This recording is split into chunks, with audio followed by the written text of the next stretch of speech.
నాగార్జున చిత్రంలో ఐశ్వర్య రాజేష్ సంక్రాంతికి వస్తున్నాం సినిమాతో తెలుగులో ఘన విజయాన్ని అందుకున్న ఐశ్వర్య రాజేష్ మరొక సీనియర్ హీరో నాగార్జునతో జట్టు కట్టనుందా? ఆ అవకాశమైతే ఉందనే చెబుతున్నాయి తెలుగు సినీ వర్గాలు. అధికారికంగా ఇంకా ధృవీకరణ అయితే కాలేదు, కానీ చిత్ర బృందం అయితే ఆమెను సంప్రదించినట్లు సమాచారం. తన 100వ చిత్రం కోసం నాగార్జున తమిళ దర్శకుడు రా కార్తిక్తో కలిసి పనిచేస్తున్న సంగతి తెలిసిందే. కింగ్ 100 పేరుతో పట్టాలెక్కిన ఈ సినిమాలో 3 కథానాయకులకు చోటున్నట్లు సమాచారం.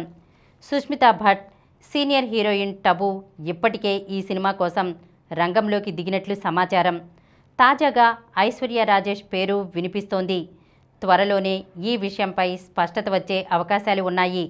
యాక్షన్ ప్రధానంగా సాగే ఈ చిత్రాన్ని నాగార్జున స్వయంగా నిర్మిస్తున్నారు. సల్మాన్కు జోడీగా నయన్. బాలీవుడ్ అగ్రకథానాయకుడు సల్మాన్ ఖాన్తో దర్శకుడు వంశీ పైడిపల్లి ఓ చిత్రం తెరకెక్కించున్న సంగతి తెలిసిందే. శ్రీ వెంకటేశ్వర క్రియేషన్స్ పతాకంపై దిల్ రాజు నిర్మిస్తున్నారు. ఇందులో నయనతార కథానాయికగా నటించనున్నట్లు ఇప్పటికే వార్తలొచ్చాయి. ఈ విషయాన్నే చిత్ర బృందం మంగళవారం అధికారికంగా ప్రకటించింది.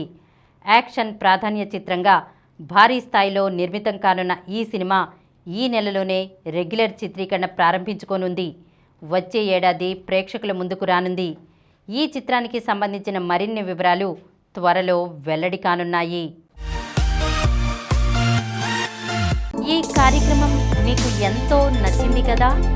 ఇటువంటి మరిన్ని వీడియోల కోసం అనతి కాలంలోనే 21 కోట్ల వ్యూస్ సాధించిన సమరం ఛానల్కు సమర్పించు సమరం సినిమా ఛానల్కు సబ్స్క్రైబ్ చేయండి, లైక్ చేయండి, మీ ఫ్రెండ్స్కి షేర్ చేయండి.